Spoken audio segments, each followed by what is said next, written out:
उनका फोन आ रहा है, जिनको पहले किया है। हाँ सुन ले सुन। Hello hello.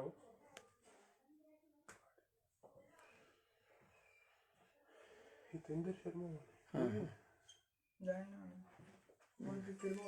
चलिए, थोड़ा लाइव होने में थोड़ी सी परेशानी लग रही है। कम से कम 1-1.5 मिनट का डिले है, आप उस हिसाब से चलो।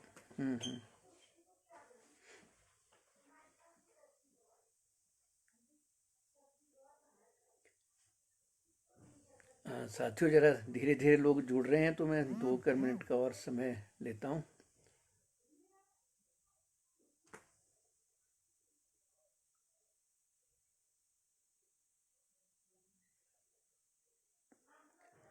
चलिए, फेसबुक पेज खोलने में भी थोड़ी लोगों को इसमें दिक्कत आ रही है कुछ। जो लिंक हमने भेजा था तो उसमें कई बार वो आ नहीं रहा है।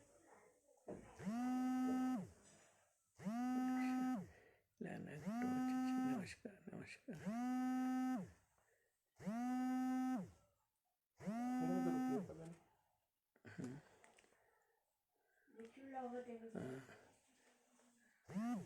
वेलकम इलाना कटोच जी, दमयंती जी, सुमित्रा जी, दीप्ति सारस्वत जी, जैसे जैसे लोग थोड़ा बढ़ रहे हैं।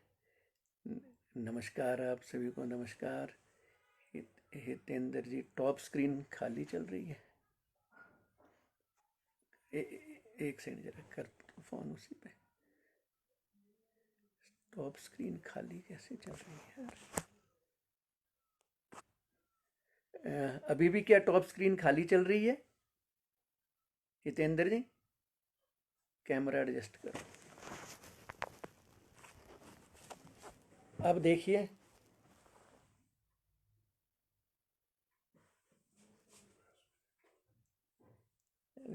नमस्कार Balraj ji, thank you for joining.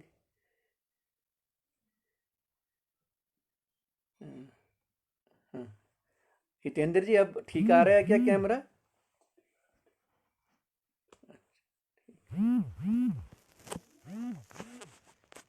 नमस्कार वेदांत जी, डोगरा जी आपको भी नमस्कार। इंदर सुरयान जी, वाह बहुत जमानों बाद, नमस्कार नमस्कार आप सभी को। इंदर सुरयान जी,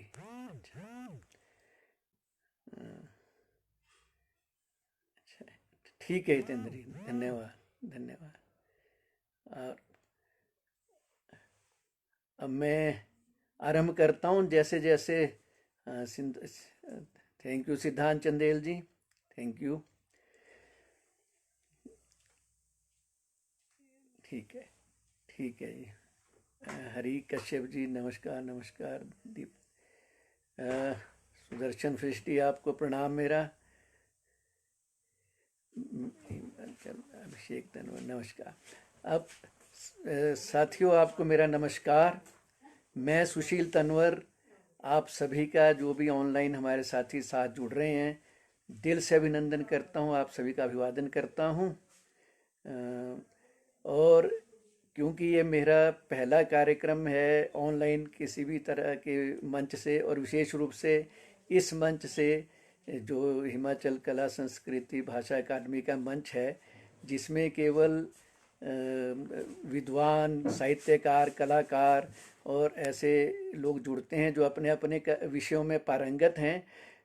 और मेरा तो कोई ऐसा दावा नहीं है श्रोता होने के और पाठक होने के और दर्शक होने के। मैं इन विधाओं को का आनंद तो ले सकता हूँ, इनको एंजॉय तो करता हूँ, परंतु मेरा इसमें कोई दखल नहीं है। तो अब क्योंकि जब डॉक्टर करम सिंह जो अकादमी के सदस्य सचिव हैं, उनका जब मुझे ये अनुरोध आया कि आप जो है हमारे पेज पे आपको हम लाइव करना चाहते हैं, तो मुझे थोड़ी सी झिझक भी हुई कि मैं जब इस कार्यक्रम देखे हैं उसमें बहुत अच्छे अच्छे साहित्यकार, कवि और अपने अपने विषयों के ज्ञाता लोग होते हैं, और तो उसमें मैं क्या कर सकूँगा। तो उन्होंने कहा नहीं कोई बात नहीं, आप आइए और आपको हम किसी विषय में नहीं बांधेंगे।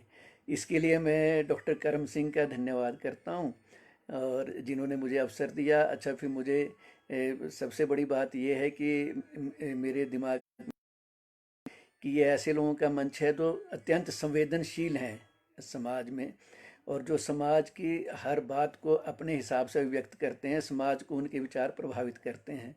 तो इसमें मुझे अवसर मिलना मेरे लिए एक सौभाग्य की बात भी है। तो जब जब मैंने अपने साथियों से इस बारे में डिस्कस किया, तो जो पहला रिएक्शन था, हमारे मित्र हैं हरिश्याम जी, वो बहुत ही एक तरह से हास्य विनोद भरा था, जिसमें उन्होंने कहा कि अब तो साहित्य का अल्लाह ही मालिक है। मुझे भी लगा बात बहुत हद तक सही है। तो एक और मित्र हैं, उनसे जब बात हुई तो उन्होंने कहा, देखो ये आपके लिए सौभाग्य की बात है कि ऐसे मंच से आप जुड़ रहे हैं, और बहुत कम लोगों को ऐसा अवसर मिलता है। तो मैंने उसके लिए फिर उनका, ईश्वर का धन्यवाद किया, अकादमी का धन्यवाद करता हूँ दिल से कि जिन्होंने मुझे अवसर दिया। ऐसे ही क्योंकि इसका जो टाइटल है, जहाँ पे जैसे फ़ोटो के साथ जो ये आगे प्रसारित किया गया है, उसमें लिखा है कला संवाद। अब कला संवाद के बारे में जब मैंने बात करी, तो मेरा पहला सवाल यही था कि मैं इसमें क्या संवाद कर पाऊँगा। तो एक हमारे और मित्र हैं, मैं मित्रों की बात जिक्र इसलिए कर रहा हूँ कि मित्रों का बहुत मेरे जीवन में और है, ये भी कोई अपवाद नहीं है। तो उन्होंने कहा, क्यों सुशील जी, आप कला संवाद की बात क्यों नहीं कर सकते, आपको तो जीवन जीने की कला का पता है। अब मुझे ये बात मतलब उनकी बहुत अच्छी लगी कि किस तरीके से उन्होंने इस बात को परिभाषित किया, जो एक विद्वान ही कर सकते थे। अब मेरे मन में ये बात, ये कभी भी इस तरीके की इंटरप्रिटेशन आ नहीं सकती थी। तो इसके लिए मैं आप सभी का धन्यवाद करता हूँ। मैं जिन विषयों को आज छूना चाहता हूँ, वैसे बड़े बहुत विस्तृत विषय हैं, लेकिन उसमें रहेगा जो करंट कोविड सिचुएशन है, और अ, उससे जो उसका जो भी हमारे सभी के जीवन पे जो जो प्रभाव हो रहा है, जो न्यू नॉर्मल है, जो एक नई टर्म डेवलप हुई है आज के इस पूरे विश्व के अंदर, कि जीवन को हमको कैसे जीना चाहिए, कैसे जीना पड़ेगा। अच्छा, इसी वजह से जैसे डिप्रेशन हो रहे हैं हम सभी लोग उसका कहीं ना कहीं शिकार होते हैं। अच्छा, और तीसरा चौथा मुद्दा रहेगा जैसे वीमेन सेफ्टी को लेके, जो एक ज्वलन समस्या है। हम जितना मर्जी उन्नति कर रहे हैं समाज में, लेकिन हमारी कुछ कुछ जो हमारी सोच है, या जो हमारा पालन पोषण है, अन्य कई वजहों से जो है, ये हमेशा ही एक बहुत बड़ा मुद्दा बना रहता है, वीमेन राइट्स का और वीमेन सेफ्टी का। और जो एक और रहेगा, जो सोशल रिस्पॉन्सिबिलिटी का रहेगा, कि हम लोग क्या कर सकते हैं, किस तरीके से हम समाज में अपना एक उपयोगी जो है एक रोल प्ले कर सकते हैं। तो उन बातों पे रहेगा मेरा थोड़ा थोड़ा एम्फसिस। बाकी मैं ये चाहूँगा, आप सबसे निवेदन रहेगा कि ये इंटरेक्टिव सेशन हो, मतलब एक तरफा डायलॉग ना हो। जैसे आप अपने सवाल पूछें, मैं उनके जवाब दे पाऊँ जो मुझे समझ आए। अगर मुझे ना उसकी जानकारी हो, तो आप अपनी जो ऑब्जर्वेशंस हैं या जो आपकी समझ है, उसको आप मेरे साथ बांटें, ताकि ये म्यूचुअली जो है हम लोगों के लिए बेनिफिशियल हो। हम इससे हमारे ज्ञान बढ़े, और एक दूसरे से जो भी हम प्राप्त करें उसका फिर हम अपने जीवन में हम उपयोग कर सकते हैं। अब साथियों, मैं आप जो शुभ कामनाएं प्रेषित प्रेषित कर रहे हैं, उन सभी का मैं बहुत बहुत धन्यवाद करता हूं। बहुत दूर दूर से भी लोग जुड़ रहे हैं। आप थोड़ा साथ बने रहें, तो जो आपके मन में सवाल आते हैं वो आप डालें, ज़रूर डालें। तो अब इसमें अगर हम आज करंट कोविड सिचुएशन की बात करें, तो उसमें इससे एक जो जो अभी समझ आ रहा है, या जिस तरीके से WHO IMA कह रहा है, या सरकार कह रही है। WHO ने तो ये कहा है कि सिर्फ मास्क पहनना, सैनिटाइजेशन का करना, वही एकमात्र वैक्सीन है। इसके अलावा और कोई चारा नहीं है इससे बचाव के लिए। तो जब ये बात आती है, तो क्योंकि मैं ये बात विशेष रूप से इसलिए कह रहा हूँ कि जैसे हिमाचल जैसा राज्य है हमारा, एक पहाड़ी प्रदेश, जो मतलब जिसको स्वर्ग माना जाता है, स्वर्ग मतलब इस लिहाज से भी स्वर्ग है, लोग तो बहुत अच्छे हैं ही यहाँ के, लेकिन साथ ही प्रकृति ने अनेक नेमतों से हम सबको नवाजा है। तो जब ये स्थिति आती है तो हम सोचते हैं कि ये स्वर्ग हमारा बना रहे, इसको हम और मतलब इसको सुंदर बनाएं, सुरक्षित बनाएं। लेकिन एक चीज़ जो मैंने देखी है, शायद वो पूरे देश पर ही लागू होती है, कि एक सेंस ऑफ कॉम्प्लेसेंसी आती जा रही है, कि हम लोग मतलब जैसे ऐसे हो गए हैं, या तो जैसे बोर हो चुके हैं इन प्रिकॉशंस को लेते हुए, या फिर कुछ मन में ऐसे आ जाता है कि नहीं कुछ नहीं होता और सब ठीक हैं। एक सवाल आया है, how important do you think is it for every one two embrace social work. ठीक है, मैं इस सवाल को लूँगा, मैं इस सवाल को लूँगा अभी। अरमान जी, थोड़ा सा मैं इस पे बात कर लूँ, क्योंकि इसमें इसमें हो क्या रहा है कि जो जब हम ये कोई हमें माता पिता या कोई हमारा बड़ा विशेष रूप से युवाओं को ये कहता है कि आप इन इन सावधानियों को बरतें, तो या तो हम सिनिकल हो गए हैं या हम उसको टाल देते हैं कि भाई कोई बात नहीं, ऐसा कुछ नहीं है, सब ठीक चल रहा है। लेकिन जो अब जो परिस्थितियां यहाँ 3-4 दिन के अंदर जो डेवलप हुई हैं, अगर मैं शिमला या हिमाचल की बात करूँ, तो हमारे मामले बड़े हैं। एक अच्छी बात इसमें है कि हिमाचल के अपने मामले नहीं हैं, जो लोग बाहर से आए हैं, बाहर के प्रदेशों से आए हैं, जैसे कोई अहमदाबाद, बेंगलोर, बॉम्बे, दिल्ली या अन्य स्थानों, हिमाचल के बाहर के स्थानों से आए हैं, तो वो जो मामले बढ़े हैं उसकी वजह से मतलब हमारा जो है नंबर बढ़ा है। तो लेकिन ये है कि अगर हम उसके जो ठीक होने की रेशो के बारे में बात करें, तो वो हमारा जैसे दिल्ली का 83%, 83-84% है, और राष्ट्रीय जो औसत है शायद वो 62-63% है। तो हिमाचल जो है दिल्ली के मुकाबले ही शायद अच्छा काम कर रहा है, बहुत अच्छा काम कर रहा है यहाँ पे।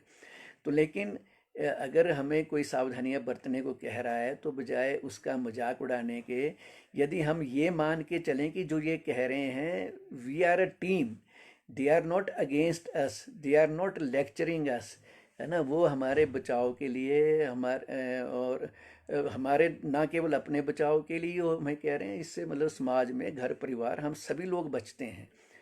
अब यहाँ पे आप देखिए कि इतने बड़े बड़े जब संस्थान या इतने बड़े बड़े लोग भी सुरक्षित नहीं है, अगर वो सावधानी ना बरतें, तो आम आदमी तो मतलब अपनी जिम्मेवारी आम आदमी को खुद लेनी पड़ेगी। अब जैसे WHO और IMA ने डर जाहिर करा है कि बहुत चांसेस हैं अब कि अब हिंदुस्तान के अंदर कम्युनिटी स्प्रेड हो रहा है।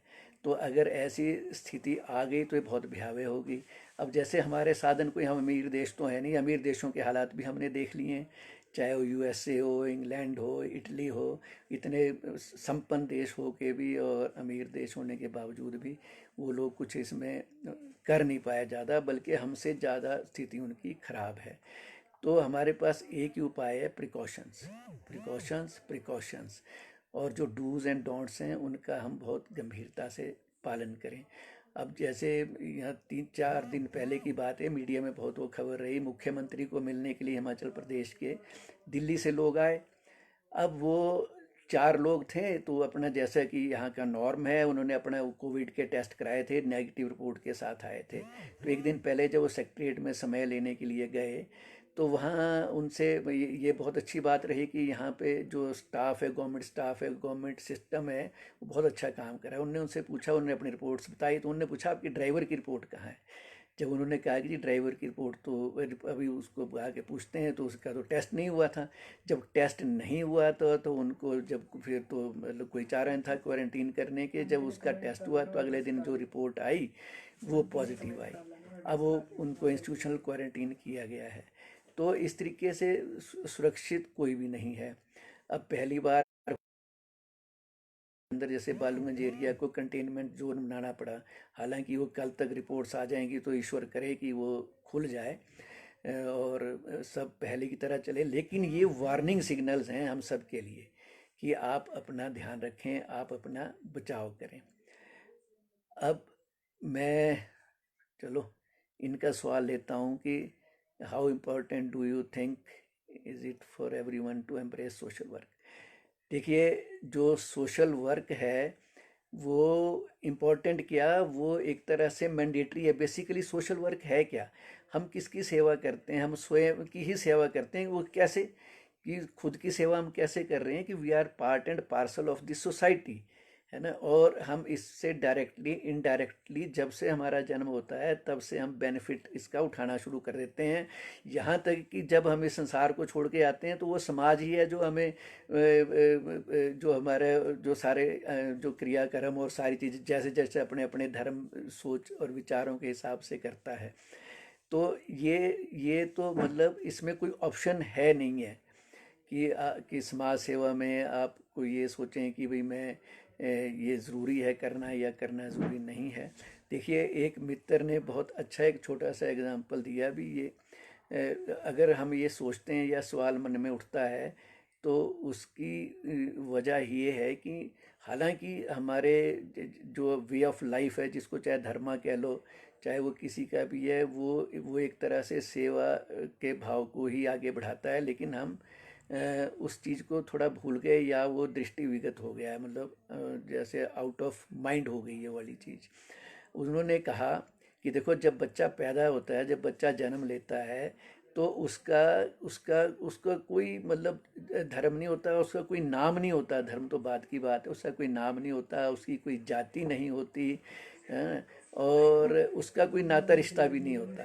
जैसे वो थोड़ा बड़ा होता है तो पहला अक्षर उसको माँ या बाबा, जो सरलतम अक्षर जो मतलब ईजिएस्ट जो हैं मोड ऑफ एड्रेस, वो उसको सिखाए जाते हैं, है ना। और फिर उसका एक नाम दिया जाता है। अब अपने अपने समाज धर्म के हिसाब से उसका नाम होता है, तब उसको बताया जाता है कि तेरा धर्म ये है, तेरी जाति ये है। और थोड़ा और बड़ा होता है तो उसके अपने घर के अंदर के नाते रिश्तों का पता चलता है कि ये मेरे ये हैं, ये मेरे ये हैं।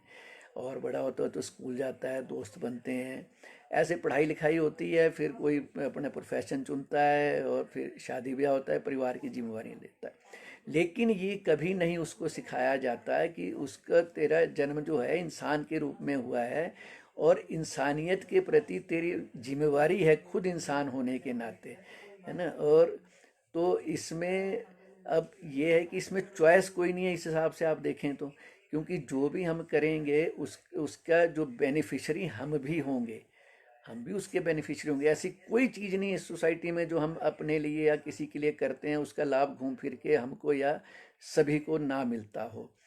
तो इसमें ये रहेगा कि आप इसको इस तरीके से लें कि एक हमारी ये सोशल रिस्पॉन्सिबिलिटी है, ये सोशल रिस्पॉन्सिबिलिटी है, ये चॉइस नहीं है, ये चॉइस नहीं है। अब अगर जे हम मान लो, देखिए, एक बड़े में हमारे परम मित्र हैं डॉक्टर पीसी नेगी, जो हेड ऑफ कार्डियोलॉजी हैं यहाँ, पर बहुत साल पहले की बात है। तो जैसे यंग एज में, यूथ में हर एक को होती, बहुत सारी शिकायतें होती हैं सिस्टम से, बहुत सारे गिले शिकवे होते हैं कि देखो ये सिस्टम ठीक नहीं चल रहा है, यहाँ कुछ नहीं सुधर सकता है, ऐसा तैसा। उनका थ्रू आउट जो करियर है, जो स्टडी रही है, उनकी एम्स से रही है। तो उन्होंने हिमाचल में मतलब अपने एक लुक्रेटिव कैरियर को, जो जो प्राइवेट सेक्टर में हो सकता था, उसको कुर्बान करके आईजीएमसी में ज्वाइन किया कि वो डिपार्टमेंट एस्टेब्लिश करना है, और वो बहुत सफलतापूर्वक सफल भी रहे इस काम में। तो उन्होंने कहा देखो, हम सिस्टम से लड़ तो नहीं सकते या हम हर एक को सुधार नहीं सकते, तो उसमें जो हम विद इन सिस्टम वो खुद बेस्ट कर सकते हैं वो हमको करना है, उसमें हमें कमी नहीं बरतनी है। तो ये देखो, एक कितना मतलब एक छोटा सा उन्होंने एक फार्मूला बता दिया कि जिस भी स्थान पे या जिस भी अवस्था में या हमारा स्टेटस है, तो जो हमें मिला है अपने प्रयत्नों से या भाग्य से या जो अपने जो सोसाइटी का एक सिस्टम है उससे, तो उसमें जो हम बेस्ट कर सकें वो हमको करना है। तो उसमें अगर हम अपना अपना भी हम रोल जो है वो प्ले कर लेंगे बड़ी ईमानदारी के साथ, तो सोसाइटी अपने आप ही ब्यूटीफुल होती जाती है, अपने आप ही सेफ होती जाती है, अपने आप ही इसमें जो है एक माहौल पॉजिटिव होता जाता है। तो इसलिए ये करना बहुत ज़रूरी है। तो और एक सेकंड। क्वेश्चन ले लो आप थोड़े। अच्छा अच्छा, हाँ, तो जो बात चल रही थी उस समय हम बात कर रहे थे कोविड सिचुएशन की, उसमें थोड़ा सा मैं एक बात कहना चाहूँगा कि इसमें जैसे बहुत लाखों युवाओं की नौकरियां गई, लाखों कामगार बेरोजगार हुए, और सबसे बड़ी बात ये हुई कि किसी भी दुनिया के किसी भी देश में पहली बार ये बात हुई कि विद इन कंट्री जो है वो विस्थापन हुआ। लोग जो हैं अपने सड़कों पे निकल पड़े अपने घर पहुंचने के लिए। और वजह थी कि अगर हम इस बात को ये सोचें कि मेरी नौकरी चली गई, घर से मुझे निकाल दिया गया, मेरे पास किराया देने के लिए नहीं है, खाने के लिए नहीं है, साधन कोई नहीं है, तो जो पैदल चल पड़ा होगा अपने जहाँ भी उसकी रिहाय गांव है, बस्ती है, तो बहुत बड़ी मजबूरी रही होगी। अगर हम खुद को उस जगह डाल के देखेंगे तो हम समझ सकते हैं कि वो क्या मजबूरी रह सकती है, तो तब हम उसको जान सकते हैं। अच्छा, फिर इसमें एक और चीज़ बात आई, यहीं समाज सेवा से बात आ गई। इसमें सोसाइटी ने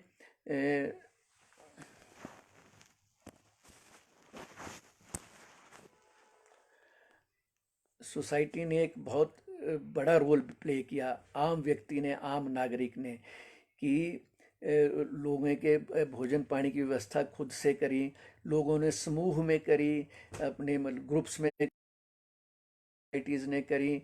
और हिमाचल में भी हमें पता है, दिल्ली में हमें पता है, बहुत सारी जगहों पे जो है इसमें बहुत अच्छा काम हुआ। मतलब समाज के अंदर एक पॉजिटिविटी जो है वो बढ़ी। और पॉजिटिविटी जो है वो एकमात्र आज की डेट में क्या हुआ, ऐसे तो ऑल टाइम प्रिंसिपल है, ऑल टाइम ट्रू है ये बात। लेकिन आज की डेट में तो जब ऐसे सब तरफ नेगेटिविटी ही फैली हुई है, ऐसे में अगर हम समाज में पॉजिटिविटी, कोई भी एक्शन पॉजिटिव होता है, हमारी सोच पॉजिटिव होती है, हमारा काम पॉजिटिव होता है ना, तो वो सोसाइटी में पॉजिटिविटी के कॉन्सेंट को इतना बढ़ा दे। क्योंकि जितना भी नेगेटिव इस समय हुआ है, वो नेगेटिविटी धीरे धीरे घटे। जैसे जैसे नेगेटिविटी बढ़ती है, नेगेटिविटी घटती है, पॉजिटिविटी बढ़ती है, वैसे वैसे ही समाज में एक जो है हेल्दी एटमॉस्फेयर बनता है। वो एटमॉस्फेयर हम सबको इफ़ेक्ट करता है, हम सबको इफ़ेक्ट करता है। उसका इस तरह से है कि अब जैसे कहा कि जॉब लॉसेस हुए, सारी चीज़ें हुई, और जो खासकर जो ऐसे जो कामगार थे उनकी तरफ तो सबका ध्यान गया, सब ने उनका साथ भी दिया जिस जिस रूप में वो दे सकते थे, हम सभी दे सकते थे। लेकिन जो वाइट कॉलर जॉब लॉस हुए हैं, और ये वो एज ग्रुप है जो मैक्सिमम 25 से लेकर और ज़्यादा से ज़्यादा 40-45 के बीच है। और ये सारे के सारे जो हैं वो स्किल्ड वर्क फोर्स है। तो इसमें आप मतलब उस मनः स्थिति को जान सकते हैं, हम सब महसूस कर सकते हैं भी कितनी मतलब वो दर्दनाक स्थिति है कि जवान बच्चे जो अच्छे कमाइयाँ कर रहे थे, अच्छा जीवन जी रहे थे, और अचानक ही मतलब ये जो महामारी की वजह से ऐसी स्थिति आ गई कि जब वो अपने उसमें उनको मजबूर होके ये सब कुछ छोड़ना पड़ा, या कंपनियों ने मतलब उनको छोड़ दिया और अपने अपने घरों को लौटना पड़ा। तो ऐसे में जो सबसे इम्पोर्टेंट चीज़ रहती है वो है पॉजिटिविटी। सोसाइटी में एक पॉजिटिव एटमॉस्फेयर, घर परिवार से लेकर समाज तक, पूरे देश तक, पूरे विश्व तक। क्योंकि ये हम अकेले नहीं हैं जो ये चीज़ भुगत रहे हैं, है ना। जितने जो फर्स्ट वर्ल्ड कंट्रीज़ हैं, चाहे वो यूरोप है, यूएसए वगैरह हैं, जो भी डेवलप्ड कंट्रीज़ हैं, उन सब ने, वो सब वहाँ पे जो हैं इस मार को झेल रहे हैं। और हम तो शायद फिर भी कंपैरेटिवली बेहतर कर रहे हैं। उसकी वजह एक है कि जो हमारा सोसाइटी का जो एक परिवार का जो एक ढांचा है, वो बहुत मजबूत है। उसमें हम लोग एक दूसरे का साथ देते हैं। ऐसा हमारी संस्कृति, ऐसा एक कल्चर हम लोगों का रहा है कि जब कोई ऐसी ज़रूरत पड़ती है तो चाहे माता पिता हैं और परिवार के नाते रिश्तेदार हैं, वो मोर और लेस हम एक दूसरे का साथ देते हैं, आज तक तो है ही है।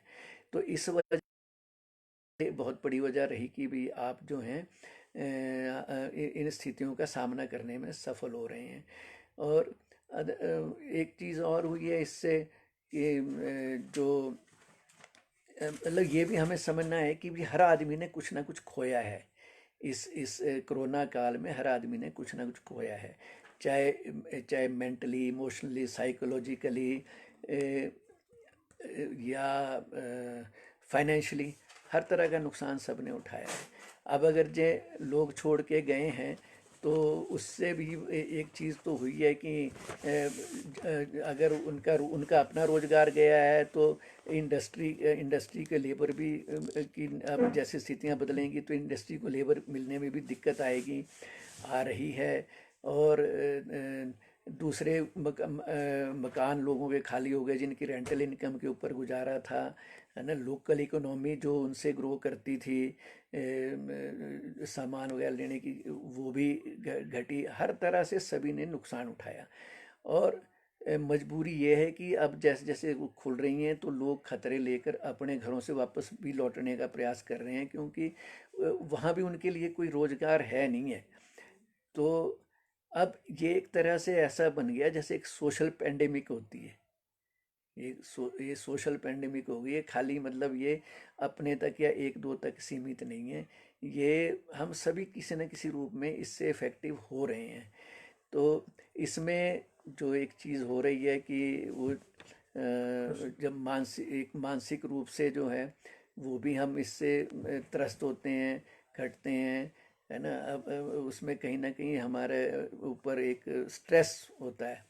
तो उन सारी चीज़ों को संभालने के लिए एक ही चीज़ है कि भाई हम जो पॉजिटिव हम हो सकता है वो करें, या पॉजिटिव पॉजिटिव जो जो इस नेगेटिविटी में ढूंढें। जैसा कि सरकार ने भी कहा कि आपदा में अवसर, खैर ये बहुत बड़ा एक वो है कि इसके जो डेफिनेशन है कि आपदा में अवसर कैसे निकालें।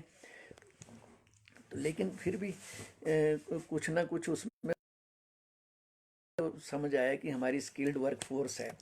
अब थोड़ा आउट ऑफ बॉक्स थिंकिंग की भी एक ज़रूरत रहेगी। उसमें रहेगा ये कि मैं बहुत साल पहले पढ़ा करता था कि कई देशों में कम्यून फार्मिंग होती है, क्योंकि जैसे हमारी अब लैंड होल्डिंग्स हैं, समय के साथ साथ धीरे धीरे वो घटती जा रही हैं। मान लो एक परिवार में कभी 100 एकड़ जगह थी, तो आगे बच्चे होते गए, भाइयों में बढ़ती चली गई, तो अब 10-10 एकड़ में, 5-5, 4-4 एकड़ में आ गई है। तो उसमें क्या है, लेबर इंटेंसिव काम है और प्रोड्यूस कम है, इसलिए लोग शहरों को भाग रहे हैं। अगर वही वो चाहे परिवार ही जो बटे हैं आपस में, वही मिलके इकट्ठे काम करें, तो वहीं पर वो कई गुना ज़्यादा आमदनी पा सकते हैं। और जो जो एक माइग्रेशन होता है from rural area to cities या वाइस वर्सा, वो ख़त्म हो सकता है या कम हो सकता है। तो इसी तरीके से जैसे जो हमारे स्किल्ड वर्कफोर्स है, वो अपने आपस नॉलेज बैंक बनाएं, आपस में जुड़ के नॉलेज कोऑपरेटिव्स बनाएं, और उसके ऊपर जो भी बेस्ड वो कोई मतलब उसमें जो भी आइडियाज़ हो सकते हैं उनको वो इम्प्लीमेंट करें। तो बजाय जॉब सीकर के वो जॉब क्रिएटर बन सकते हैं। और इससे जो है एक सोसाइटी में जो एक प्रोडक्टिव रोल प्ले कर सकते हैं। तो क्योंकि अब ये समाज फ़िलहाल तो ऐसा लगता है कि ऐसा रहने वाला नहीं है, ये ऐसा रहने वाला नहीं है। अब न्यू नॉर्मल आए हैं, उसके तहत देखो हमारी ना चीज़ों को देखने का नज़रिया भी बदला है।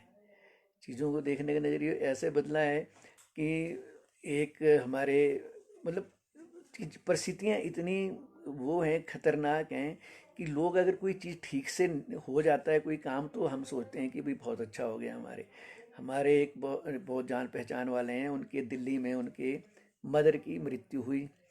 तो जब उनकी डेथ हुई तो नेचुरली संवेदना प्रकट करने के लिए मैंने भी अफसोस करने के लिए फ़ोन किया।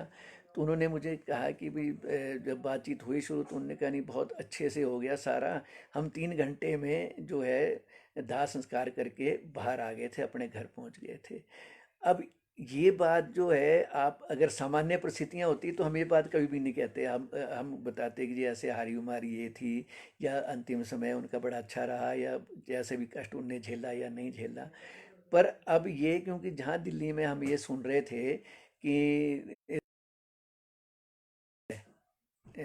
संस्कार करने के लिए, तो वहाँ पे अगर ऐसा हो रहा है तो ये भी एक अपने आप में एक उनको मतलब एक जो है सुकून देने वाली बात लगी कि भाई हम जो है बड़े अच्छे से ये कार्य हो गया। ऐसे ही एक मित्र के पिताजी की मृत्यु हुई यहीं हिमाचल में, कुल्लू साइड। तो जब उन्होंने बताया कि मतलब उन्होंने ये महसूस किया यहाँ कि देखो, मतलब इन परिस्थितियों की वजह से मेरे ननिहाल से भी सिर्फ 4 लोग ही आ पाए, है ना। तो अपने अपनी तरह की जो अपनी अपनी परिस्थितियों के हिसाब से हमारा नज़रिया, और उसी हिसाब से जो है हम हमारे जो सोचने की जो एक जो सोचने का एक है तरीका, वो वैसे वैसे बदल रहा है। अब आप ये देखें कि जब यहाँ पे अब शादी ब्याह हो रहे हैं, शादी ब्याहों में मतलब बहुत कम लोग जा पा रहे हैं क्योंकि परमिशन कुछ लोगों को मिलती है। तो उसमें बल्कि सोशल मीडिया पे वो बहुत चुटकुला भी चला कि ये आप जो हैं क्या पहले 25 लोगों में आपको स्थान मिलेगा। तो ये एक बहुत मनोविनोद का भी एक वो वजह बनी। और हमारे देश में हिमाचल कई पूरे देश में लगभग ये बहुत अच्छी बात है कि हम लोग अपने ऊपर अपने कष्ट पे भी हंसना जानते हैं। और उससे क्या होता है कि एक जो बोझिल मन तो होता है या वातावरण में बोझिलता होती है वो हटती जाती है, तो वो घटती जाती है। तो अब ऐसे अब अरमान तो सबके होते हैं कि भी धूमधाम से शादी हो, इतनी तैयारियां करी होती हैं दूल्हा दुल्हन ने, उनके माता पिता के सबके अरमान होते हैं। लेकिन क्या कर सकते हैं, अब जो वर्तमान परिस्थितियां हैं 25 लोग दूल्हे की साइड से 25 लोग दुल्हन की साइड से आएंगे, तो 50 लोग ही इसमें शामिल हो पाते हैं। तो जब ये आती है बात, ये स्थिति आती है तो इसके, लेकिन इसकी देखो पॉजिटिव साइड भी है कि आपका एक जो दिखावा है वो बहुत कम हो गया। उस हिसाब से जो खर्चे हैं, जो व्यर्थ के खर्चे होते थे वो घटे। और सिर्फ जो परिवार, क्योंकि ये एक पवित्र कार्य है, एक इसको जिसको कहते हैं कि भाई एक हमारे तो धर्म में मानते हैं कि आत्मा का आत्मा से मिलन है। तो उसको उसकी जो है उस तरीके से उसकी जो रिस्पेक्ट है, उस चीज़ की सैंक्टिटी है वो बनी रही। तो अब ये चीज़ें हो रही हैं। अब जैसे अब इसमें ये भी हो रहा है कि ऑनलाइन जैसे पढ़ाई शुरू हो रही है, तो मुझे एक बात लगी कि यार मतलब इस एक कोविड जो कोरोना ने एक छलांग में हमारे देश को भी मतलब टेक्नोलॉजी के युग में पहुंचा दिया। हालांकि ये टेक्नोलॉजीज पहले से थी। अब हम पढ़ते रहते थे कि यूरोप में, अमेरिका में या जो उन्नत देश हैं वहाँ पढ़ाई ऐसे होती है कि ऑनलाइन पढ़ाई हो जाती है। आप ना भी जा पाएँ स्कूल कॉलेज तो आप घर में बैठ के पढ़ सकते हैं। तो हमारे लिए ये मतलब एक ऐसी बात थी क्योंकि हम ये समझते थे कि हमारे पास ऐसी टेक्नोलॉजी नहीं है और हमारा जो सिस्टम है वो इतना उन्नत नहीं है। तो जब ये चीज़, लेकिन जब वही है कि ज़रूरत जो है वो आविष्कार की जननी है ना। तो तब ये बात आ गई कि अब ऐसी परिस्थितियों में बहुत अच्छे अच्छे जो स्कूल हैं, यूनिवर्सिटीज़ हैं, चाहे वो मेडिकल कॉलेजेस हैं, मैनेजमेंट के कॉलेजेस हैं, तो उसमें वो ऑनलाइन क्लासें ले रहे हैं, स्टूडेंट्स घर में बैठ के ले रहे हैं, वो अपनी असाइनमेंट सबमिट करते हैं। और साथ ही जो उनका असेसमेंट भी हो रही है, और अपने घर के अंदर वो चारदीवारी में सुरक्षित माहौल में ये सारी चीज़ें कर रहे हैं। तो इससे भी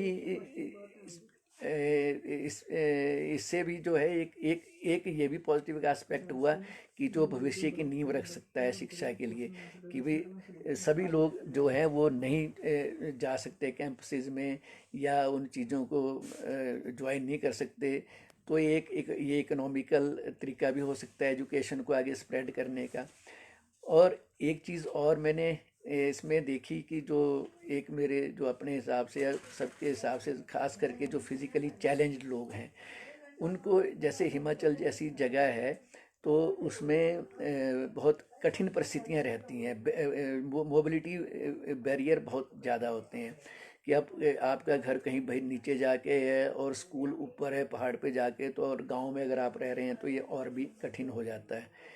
तो जब वैसे में अगर ये जो ऑनलाइन एजुकेशन की जो बात है अगर ये आगे बढ़ती है और इसको हम और रिफ़ाइन कर पाते हैं और इसको इम्प्रूव कर पाते हैं, तो आप सोचिए कि कितने लाखों लाख लोगों को जो किसी तरीके की उसके फिज़िकली चैलेंजेस से जो ग्रस्त हैं या किसी भी तरीके की परेशानियों से जो नहीं निकल सकते बाहर, उनके लिए शिक्षा का एक पूरा महाद्वार, एक हाईवे ऑफ नॉलेज उनके लिए खुल गया।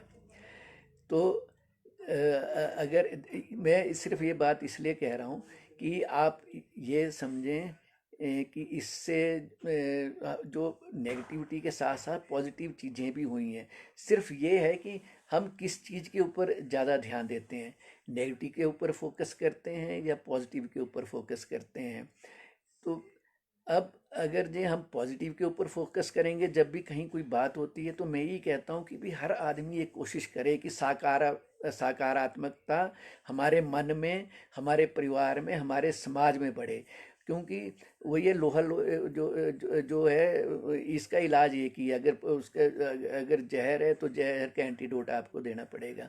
नेगेटिविटी अगर जहर है, या जिस वजह से जो है डिप्रेशन आपके आ रहा है, तो आप उन चीज़ों से बचें। तो उसके लिए आप पॉजिटिव हों, और पॉजिटिव हों, जो हमारी ब्लेसिंग्स हैं उनको हम काउंट करें। जब उन ब्लेसिंग्स को हम काउंट करेंगे तो हमारी जो शिकायतें हैं वो घटेंगी, है ना। ज़्यादातर शिकायतें हमारी इसी वजह से होती हैं कि हम लोग अपनी ब्लेसिंग्स काउंट नहीं करते। और सिर्फ जो कठिनाइयाँ हैं, चाहे वो परिस्थितिवश हैं, चाहे वो हमारी मानसिक रूप से हैं, तो हम उन सब ज़्यादातर हमारा जोर उस चीज़ पे रहता है कि हम बहुत परेशान हैं। हम वो चीज़ नहीं देख पाते कि हमारे पास साधन क्या क्या हैं, हमारी स्ट्रेंथ क्या है। तो मैं यही आप सबसे निवेदन करता हूँ कि बजाय वीकनेस के ऊपर मतलब हम टिके रहें, हम अपनी स्ट्रेंथ को देखें। अब अब जैसे डिप्रेशन की अगर हम बात करते हैं, तो डिप्रेशन एक ऐसी स्थिति है जिसके साथ मतलब कम से कम भारत में तो ये स्थिति है कि जब डिप्रेशन की हम बात करते हैं तो हमें लगता है कि हम बहुत ही दुखी हैं, या एक ऐसी स्थिति है जो मतलब अच्छी नहीं है। ये इसके साथ स्टिग्मा जुड़ा हुआ है। हम डॉक्टर को कंसल्ट नहीं करेंगे, या परिवार में किसी को ऐसा लगता है तो परिवार के लोग बाहर बात नहीं करेंगे, अपने अपने कोकून में चले जाएंगे। और उससे फिर हमारा उससे क्या होता है कि स्थिति और बिगड़ती है। जबकि जो अभी WHO का डाटा था, एक सर्वे था, उसमें आया कि हर 7 लोगों में से एक आदमी जो है हिंदुस्तान में डिप्रेशन का शिकार है। Depression is not a disease, it's a state of mind. जो मेरे समझ के हिसाब से ये स्टेट ऑफ माइंड है। तो अगर हम इस चीज़ के ऊपर वो सोचें कि ये कोई बीमारी होगी, रोग हो गया, तो वो पूरी तरह ठीक नहीं है। हाँ, एक चीज़ और है कि पश्चिमी देशों से इस चीज़ को मतलब स्वीकार भी किया है कि मनोवैज्ञानिक का बहुत बड़ा रोल होता है सोसाइटी के अंदर, जब साइकोलॉजिस्ट का। जबकि हम लोग इस बात को नहीं हम लोग इस बात को मानते कि हम इस बात को मानने को ही, समझने को ही तैयार नहीं है कि हमें कोई परेशानियां हैं। तो उस इसलिए उसकी सबसे ज़रूरी बात यह है कि आप अपने खोल से, अपने शेल से बाहर निकलने की कोशिश करें, अपने से अलग हट के भी सोचने की कोशिश करें, अपने आसपास भी देखें, घर परिवार में बात करें। फैमिली मेम्बर्स की भी ये जिम्मेवारी होती है कि वो आप आपस में बात करेंगे तो एक दूसरे का मन खुलेगा। जब एक दूसरे के मन की पीड़ा, या जो भी जिन परिस्थितियों से आदमी गुजर रहा है, तो उससे हमको जो है वो उससे हम उभर पाएंगे, हैं। अब जैसे हिमाचल में मुझे डाटा मिला देखने को कि अप्रैल मई में जो है सुसाइड्स हुए, उसमें इस वजह से उसमें 66 जो है मेल्स से पुरुष, और 62 फीमेल्स थी। तो इसका मतलब ये है कि इससे ग्रस्त सभी हैं। और डिप्रेशन एक ऐसी स्थिति है जिसमें मतलब हम सभी लोग ना दिन में कई बार दो चार होते हैं। अभी हमारा मन खुश है, और फिर हम उसमें मतलब एक यूफोरिक हैं, या मतलब बहुत उत्साह में हैं।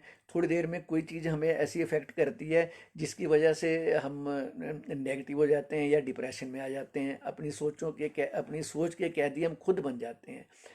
तो उसमें ये ज़रूरी है कि आप बाहर निकलें, अपने अपने इस सोच से बाहर निकलें, परिवार में बातचीत करें, मित्रों से बातचीत करें, आप सहयोग लें, आप सहयोग लें। और साथ ही अगर उसमें कोई शर्माने की ज़रूरत नहीं है। अगर मुझे आपकी मदद की ज़रूरत है तो मैं मांगूंगा। अब मेरा अपना जीवन जो है, मैं आपको बताऊं, मित्रों और परिवार के सहारे ही चला है। मित्रों और परिवार के सहारे ही चला है, विशेष रूप से। क्योंकि अब जैसे मैं आफ्टर एक्सीडेंट में व्हील चेयर तक कन्फाइन हो गया, तो अगर मैं, और बीइंग ओनली सन, अगर मैं ये अपनी दुनिया यही बना लेता, या मैं इस सोच में गिरफ्तार हो जाता, इसका प्रिजनर हो जाता कि आप जो है, अब मेरा कुछ हो नहीं सकता है, क्योंकि मुझे जो है कि परमानेंट डिसेबिलिटी ने जो है जकड़ लिया है।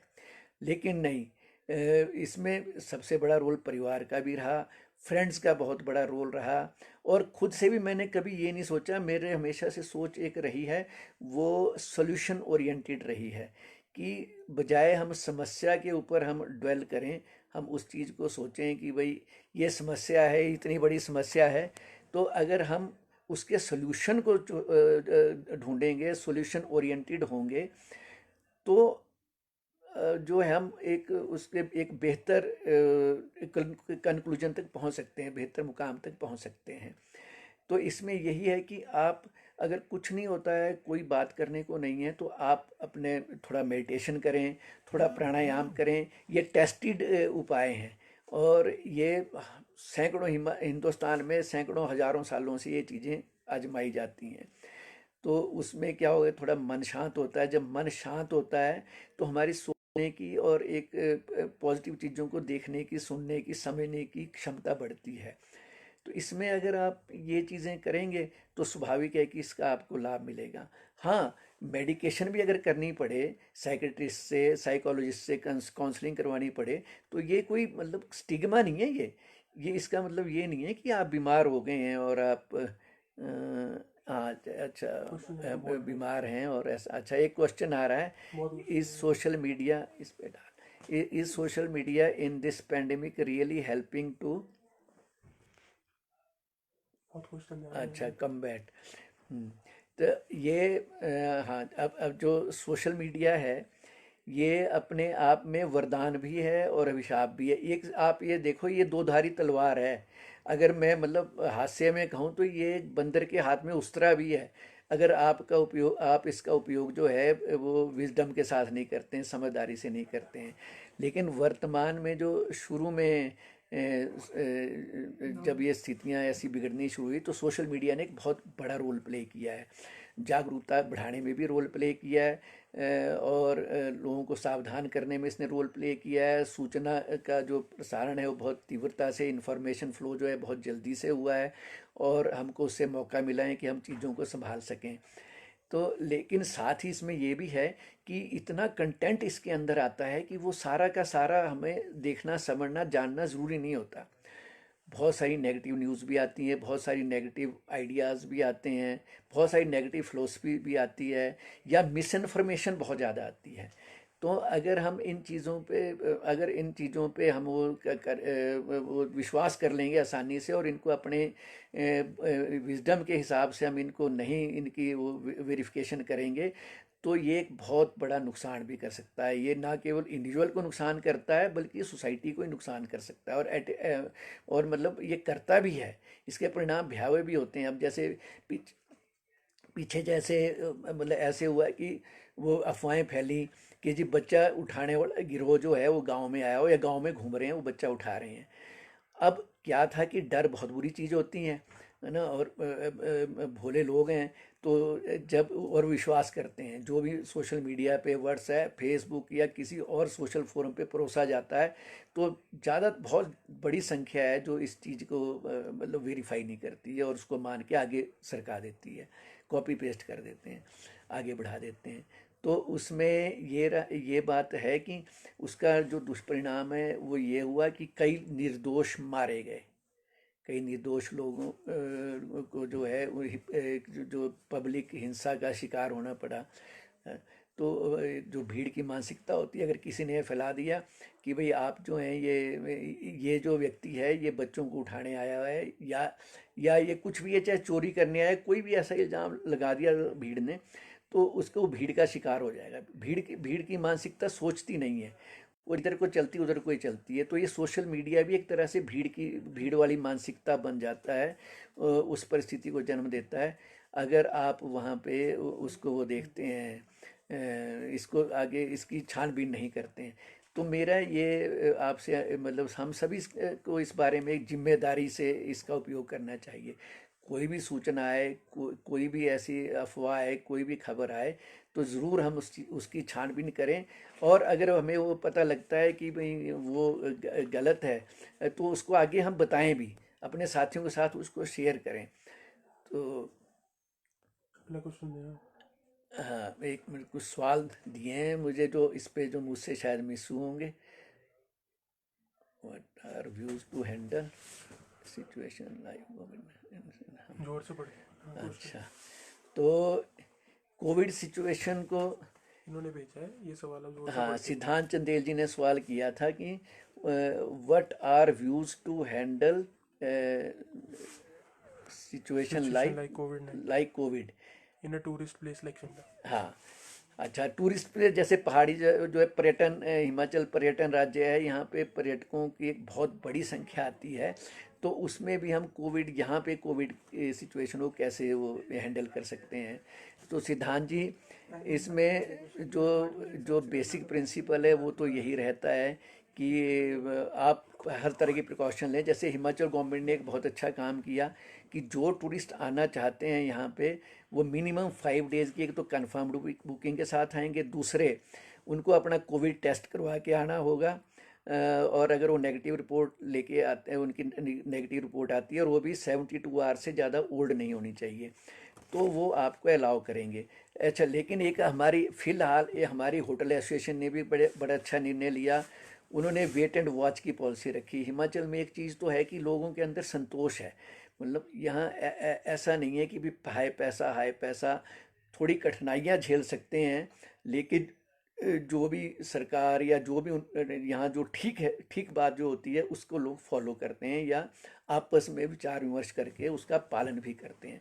अब यहाँ पे जो हिमाचल होटलियर एसोसिएशन ने, उन्होंने ये निर्णय लिया, मैंने शिमला में बात करी, मनाली में बात करी, उन्होंने कहा कि हम सितंबर से पहले नहीं खोलेंगे, होटल्स को नहीं खोलेंगे, और परिस्थितियों पे मतलब वेट एंड वॉच वाली उन्होंने पॉलिसी रखी, जो कि एक बहुत अच्छी बात है। अब जैसे हमारे पीछे कामगार जब इंडस्ट्रीज़ खुली, जो हमारे इंडस्ट्री एरिया हैं हिमाचल के, तो जो हमारे स्पाइक आया इन केसेस में, जो कोविड पॉजिटिव केसेस में, उस वजह से आया क्योंकि कामगार अपने अपने प्रदेशों से आए हैं, दूर दूर से आ रहे हैं, कोई बिहार से आ रहा है, कोई झारखंड से, कोई उड़ीसा से आ रहा है, कोई पश्चिमी बंगाल से आ रहा है ना, जो लेबर आ रही है, तो उसकी वजह से जो एकदम जो जैसे डिस्ट्रिक्ट सोलन में एकदम नंबर बढ़ गया।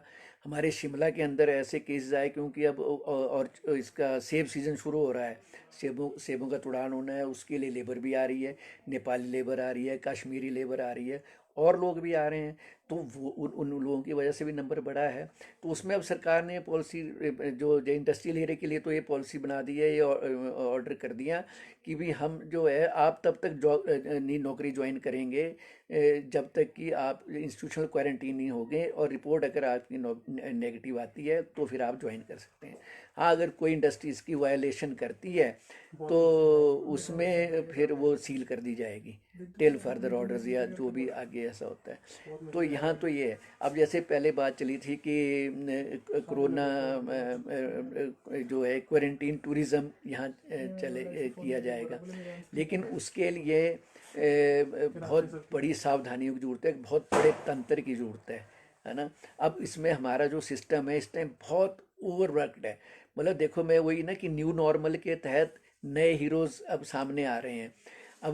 अब हमारे आज के नए हीरोज़ कौन हैं, जो अपनी जान को जोखिम में डालकर, अपने परिवारों से दूर रहकर, जो इस लड़ाई में हमारी रक्षा कर रहे हैं। जैसे फ़ौज सीमा पे रक्षा करती है, तो इसमें डॉक्टर्स हैं, नर्सिस हैं, मेडिकल स्टाफ है, सफाई कर्मचारी हैं, बैंकर्स हैं, और आपके अब जैसे केमिस्ट हैं, मतलब जो भी आदमी हमारी रोज़मर्रा की ज़िंदगी को जो सहज सरल सुचारू करने के लिए कर रहा है, तो उसमें वो सारे हमारे नए हीरोज़ हैं। तो उसमें हमें उनकी बहुत बार ऐसा होता है कि सिस्टम की हमें कुछ खामियां नज़र आती हैं, या जो बाहर से हमारे जो हिमाचली भाई बहन घर लौट रहे हैं, शिकायतें भी होती हैं। लेकिन अगर हम कि ये कमी रह गई, वो कमी रह गई, उससे क्या होता है कि हम स्ट्रेस लेवल बढ़ाते हैं सिस्टम के ऊपर, स्ट्रेस लेवल बढ़ाते हैं। मीडिया भी उसको उठाता है, ज़रूरी चीज़ भी है ये कि मीडिया इन चीज़ों को उठाए भी जहाँ कमियाँ उठाएं। लेकिन साथ ही इससे इसका प्रभाव ये भी होता है कि बहुत सारे जो लोग हैं वो इससे डिसहर्टन भी होते हैं, जो इतनी मेहनत से काम कर रहे हैं। अब डॉक्टर देखिए, अगर आप जाएंगे फील्ड में तो आपको पता चलेगा कि ज़्यादातर अमला जो है वो यंग है, मतलब वो 25 से 45 की एज ग्रुप का है, जिनके बच्चे छोटे हैं, उनके भी अपने परिवार हैं। अब मान लो उन्होंने 4 दिन 5 दिन कोविड ड्यूटी करी है, तो वो उनको हफ्ता भर क्वारंटीन किया जाएगा या 14 दिन क्वारंटीन किया जाएगा। तो ये सरल नहीं है, सहज नहीं है ये। वो भी डिप्रेशन का शिकार हो सकते हैं। वो भी देखो कितने मानसिक रूप से वो कितने मजबूती से इस लड़ाई को लड़ रहे हैं। तो हम सब का इस टाइम ये फर्ज बनता है कि हम उनके काम को सरल करें, उसमें सहयोग करें, ना कि उनके काम को बढ़ाएं। तो ये सारी चीज़ें जो हैं, ये अगर टूरिज़्म बढ़ेगा तो तब भी ये और ज़रूरी हो जाएंगी। इसमें जो बाहर से आए, जो टूरिस्ट भी आए, वो एक रिस्पॉन्सिबल टूरिस्ट आए। वो ऐसे ना आए कि भी जैसे अपनी बीमारी को यहाँ छोड़ गए और अपने मौज करके वापस चले गए, खुद भी मुसीबत में पड़े और यहाँ के स्थानीय लोगों को भी मुसीबत में डाला और सरकार के ऊपर और आर्थिक बोझ डाल दिया। क्योंकि एक टेस्ट जो है 4,000 रुपये के आस लगभग पड़ता है, अगर अपने आप से नहीं किसी ने प्राइवेट करवाना हो। तो वो और हिमाचल जैसा राज्य है, कोई भी राज्य भारत का मतलब इतने कोई साधन संपन्न राज्य नहीं है। तो वो जो पैसा है वो ऐसी चीज़ों पे खर्च होना चाहिए जो प्रोडक्टिव चीज़ें हों, है ना। या जो ज़्यादा ज़रूरी चीज़ें हों, बजाय इसके कि हम इसी काम में लगे रहें। तो उसमें अगर हम सेफ्टी मेजर अपनाते हैं तो टूरिज़्म या कोई भी चीज़ खोलने में कोई दिक्कत नहीं है। ये गतिविधियां बढ़ेंगी ही, क्योंकि आर्थिकी को मजबूत करने के लिए, इकोनॉमी को मजबूत करने के लिए आपको ओपन अप तो होना पड़ेगा, लेकिन विद रिस्पॉन्सिबिलिटी आप ओपन हो। और जो जो एक सिनिकल एटीट्यूड जो घर कर गया हुआ है कि नहीं कुछ नहीं होता या कॉम्प्लेसेंसी आ गई है, उससे अब बाहर निकलना ही पड़ेगा। क्योंकि कुछ भी अच्छा, एक मिश्रा। नीलम मिश्रा जी का सवाल आया था। मेरे यहाँ एक सहयोगी बच्चा मेरे साथ बैठा है जो मेरी मदद कर रहा है, क्योंकि मैं बोलने में मशगूल हूँ और बहुत नीचे प्रश्न सवाल आया जो हैं आपका, वो देखो मिस देखते हो हैं। रहे हैं। तो what measures we can take to teach keep the sense of responsibility to people as. As people are seen without mask. हाँ, चलो मुझे लगता है कि मैं इसका एक विस्तृत जवाब दे चुका हूँ कि भाई और क्या रिस्पॉन्सिबिलिटीज़ जो हैं वो इस स्थिति से बचने के लिए, इसको टैकल करने के लिए, जैसे मास्क या सैनिटाइजेशन या जो भी और सावधानियां हैं, वो बिना है कि सिस्टम भी, हमारे परिवार भी, हमारे बड़े भी, या जो कोई वर्ड ऑफ एडवाइस हमें दे रहा है, तो वी आर अ टीम, है ना, हम उससे अलग नहीं है।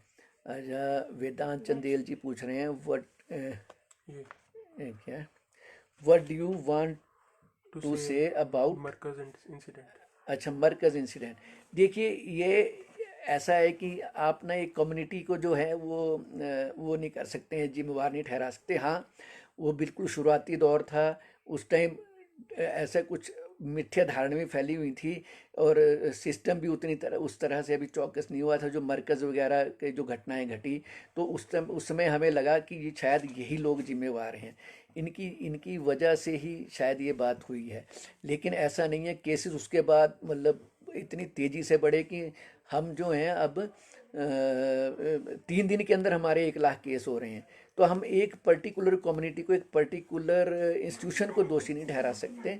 तो ये बात ठीक है कि उस टाइम हमें लगा था, पर ऐसा नहीं है। एक उमंग कटोच जी का सवाल आ रहा है, how should parents explain to their children specially toddlers about the dangers of covid. Umang ji, मैं आपको एक बात बताऊं, मैंने ये चीज़ देखी है कि जो बच्चे हैं वो एक इम्प्रेशनेबल एज होती है। उसमें आप जो टोडलर्स को, बच्चों को मतलब खास करके जो अभी एडल्ट नहीं है, उनको जो समझाते हैं वो बड़ा रिलीजियसली उसको फॉलो करते हैं।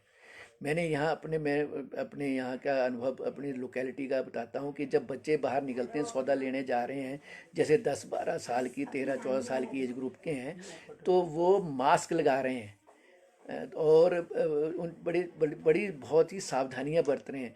लेकिन जो यूथ है जैसे 18, 19, 20, 22, 24 साल का है, वो सोच उन्होंने बिल्कुल सावधानियों को जैसे मतलब तिलांजलि दे दी है। तो उनको ये लग रहा है कि आप जो है बच्चों को डराएं नहीं, बल्कि उनको समझाएं।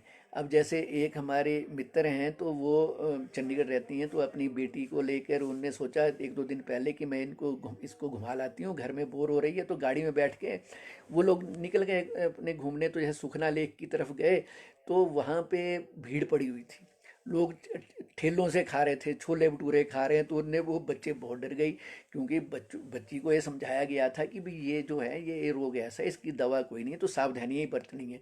अब बाल मन होता है, बहुत कोमल होता है, और जो मदर समझा रही हैं या फादर समझा रहे हैं, या जो जो हमें जो सावधानियां बरतने के लिए कहा जा रहा है मीडिया में, वो सारी चीज़ें बहुत पूरी तरह से फ्लाउट हो रही थी। तो वो जब घबरा गई कि चलो चलो यहाँ नहीं, यहाँ वो डर गई, तो जब और जगह ले गए, सब जगह देखा उसने कि कहीं हलवाई की दुकान में खा रहे हैं, कहीं खा रहे हैं। तो वो बच्ची इतने इतनी मतलब उस बात से वो डर गई कि वो रोने लगी। घर पहुंच के घर ले जाना पड़ा उसकी मम्मा को, उसको ये, और पूरा एक दिन खराब हुआ उसको ये समझाने में कि बेटा ये ऐसा नहीं है, जो लोग ऐसा कर रहे हैं तो वो गलत कर रहे हैं। तो नाउ शी इज़ नॉर्मल। तो बच्चों को आप प्यार से समझाएं, बच्चों को क्योंकि नॉलेज से एम्पायर करें, उनको डराएं नहीं। जब उनको ये बताएंगे, और साथ ही देखो सोसाइटी का और खास कर ग्रोन अप का भी एक ड्यूटी बनती है कि आप जो अपने you lead by example, example set करें। ऐसा नहीं क्योंकि आप ये नहीं समझ रहे हैं कि आपको लोग देख रहे हैं। देखो इस बात से याद आया मुझे, एक छोटा सा मैं एग्जाम्पल आपको देता हूँ कि कैसे लोग हमारे आचरण को जज करते हैं या देखते हैं। बहुत साल पहले की बात है, जब पॉलीथीन हिमाचल के अंदर अभी मतलब कानूनी तौर पे बैन नहीं हुआ था, तो हम जैसे यहाँ मेन जगह घूमने की माल रोड है, तो मेरे दोस्त मेरे साथ थे, तो उनमें से एक दोस्त ने मुझे बोला कि चलो ज़रा लोअर बाज़ार चलो, और मैंने कुछ ना सामान लेना है। वो मुझे लेके चले गए, व्हील चेयर वो मेरी चला रहे थे। तो जब लोअर बाज़ार पहुँचे तो उनने सब्जियाँ खरीदी वहाँ। अब सब्जी उनके पास कोई कैरी बैग नहीं था, कोई मतलब कपड़े का थैला नहीं था। तो उन्होंने क्या किया, वो कहीं से वो जो पैकिंग मटेरियल होता है ना, बहुत बड़ा पॉलीथीन का एक वो लिफाफा था, तो उसको उन्होंने उठाया, उसको फाड़ा और मेरी गोद में रख दिया, उस पर सब्जियां रख दी।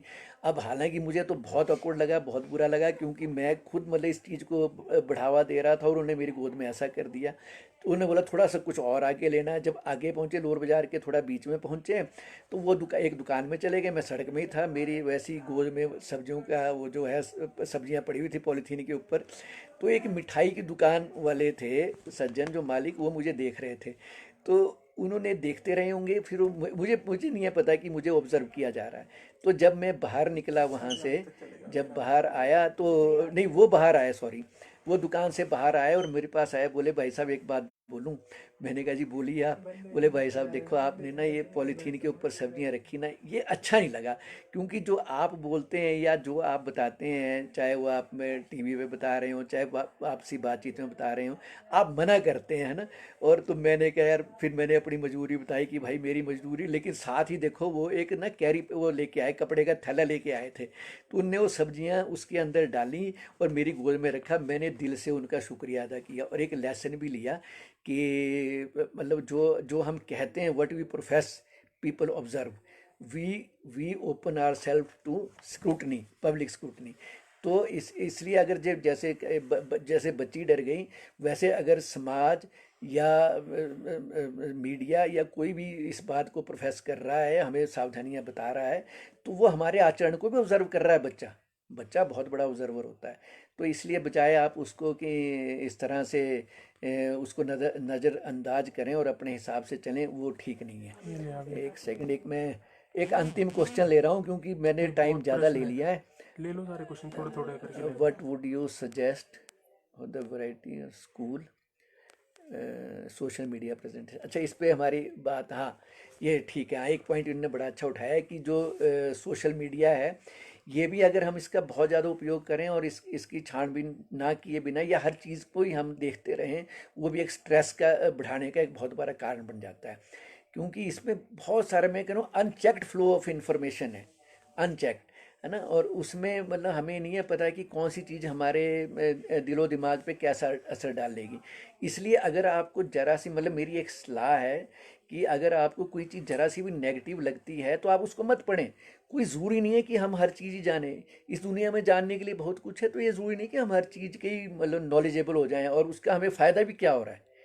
हमें कोई फ़ायदा नहीं होता सिवाय इसके कि हम अपना स्ट्रेस बढ़ाते हैं, अपनी टेंशन बढ़ाते हैं और उसको आगे फिर फैलाते भी हैं। मतलब कट पेस्ट कॉपी फॉरवर्ड, ये सारी चीज़ें करते हैं। अच्छा, ये एक है। एक मैंने एक सारे एक लिखे सवाल हैं। आ रहा है। सुनिश्चित वेतन भोगियों को नहीं, मैंने छोड़ लिखे हुए सारे, आप देखो। बाकियों के लिए आने वाले चंद महीने मुश्किल हैं। बचतें खत्म होने की कगार पर हैं, लोग गांव की ओर इसलिए भी जा रहे हैं। ये राकेश शर्मा, इन्हें प्रोफेसर राकेश शर्मा ने एक बहुत अच्छी बात बोली है कि लोग गांव की ओर इसलिए भी जा रहे हैं कि कम में गुजारा हो जाए। यहाँ आर्थिकी के लिए एक विरोधाभास भी है, बिल्कुल है। परिस्थितियाँ प्रोफेसर शर्मा बहुत कठिन है। तभी मैंने कहा कि अगर अगर इकोनॉमिक एक्टिविटी को खोलना है तो उसमें हमें बिल्कुल भी प्रिकॉशंस को ताक पे नहीं रखना है। कुछ ऐसा मैकेनिज्म हमें बनाना पड़ेगा। वही नियो नॉर्मल के तहत ये बात आ जाती है कि हमें उन उन चीज़ों को डूज एंड डोंट्स को फॉलो करते हुए करना पड़ेगा। और जो आप ये कह रहे हैं कि ठीक है, वो एक मतलब इसने ये तो बता ही दिया कि हमारी मतलब जो संपन्नता है या पैसा है, मान है, धन दौलत है, ये कितने की काम आ सकती है ऐसी में, उसका कोई मोल नहीं है। इस टाइम तो एक ही चीज़ है कि अगर हम जीवित है, being live, being alive is a virtue, है ना।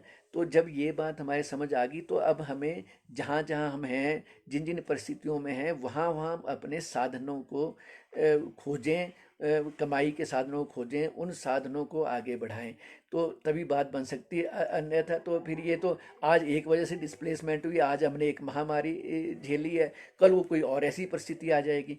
क्योंकि जैसे जैसे एनवायरनमेंट डिटेरियोरेशन हो रही है ना, ग्लोबलाइजेशन हो रही है, ग्लोबल वार्मिंग हो रही है, उस वजह से बहुत सारी चीज़ें बदलेंगी भविष्य में।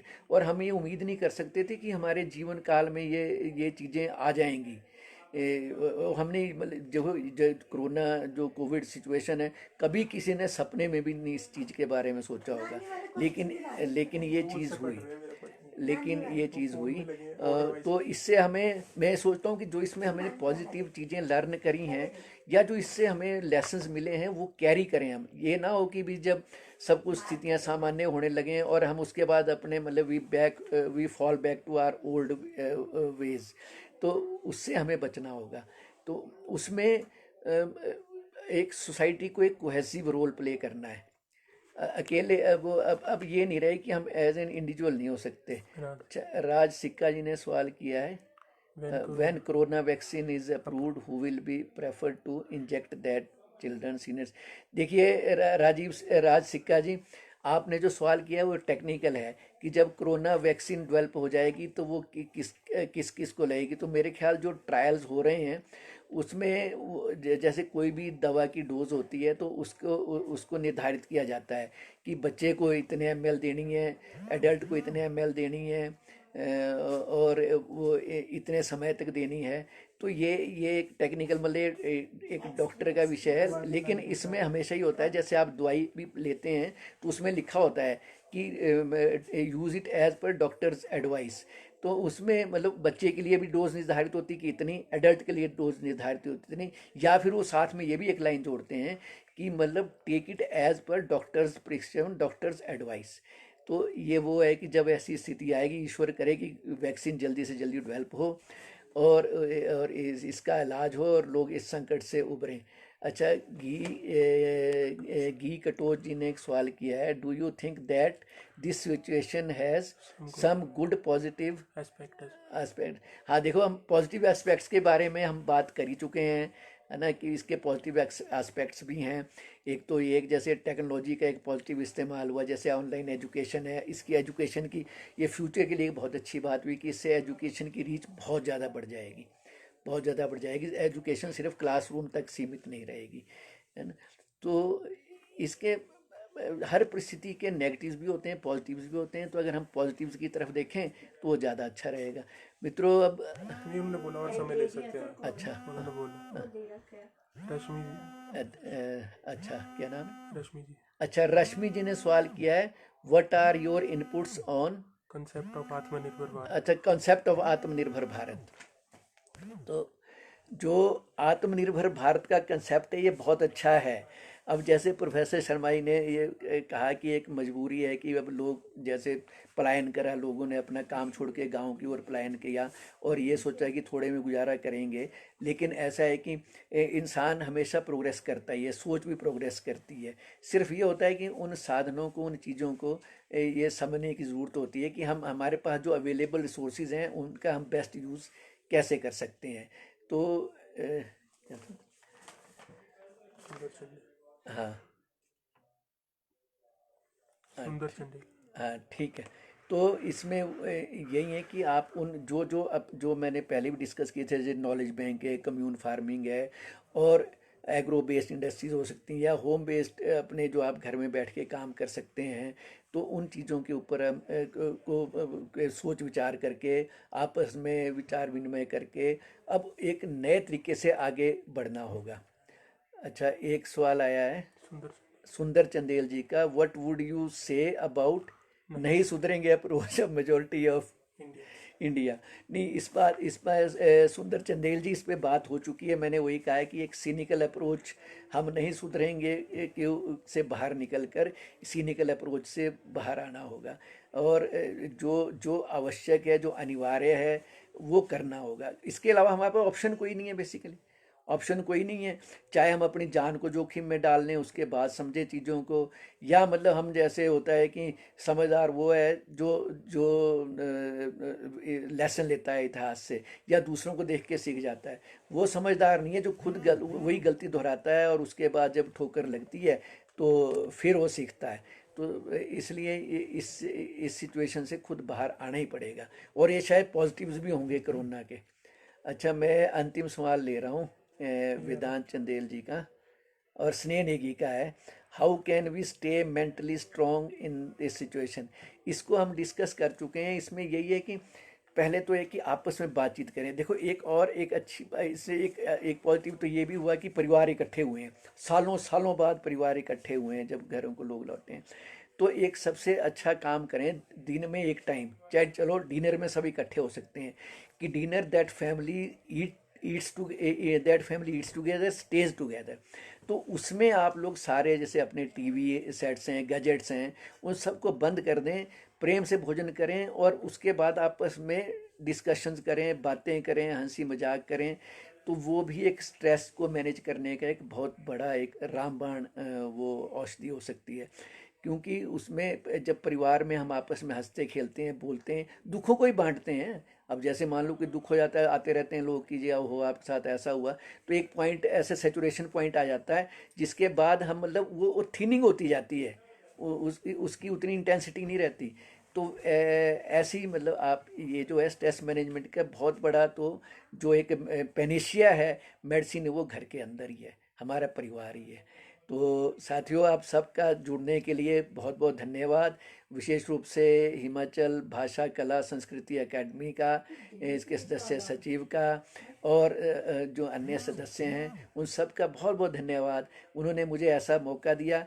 बाकी मित्रों, कभी और ऐसा अवसर मिलेगा तो जो सवाल बचे हैं, बहुत सारी जिज्ञासाएं आई हैं, मैं नहीं उठा पाया या पढ़ नहीं पाया, तो उन्हें हम फिर कभी और ईश्वर मौका देंगे तो हम डिस्कस करेंगे। नमस्कार।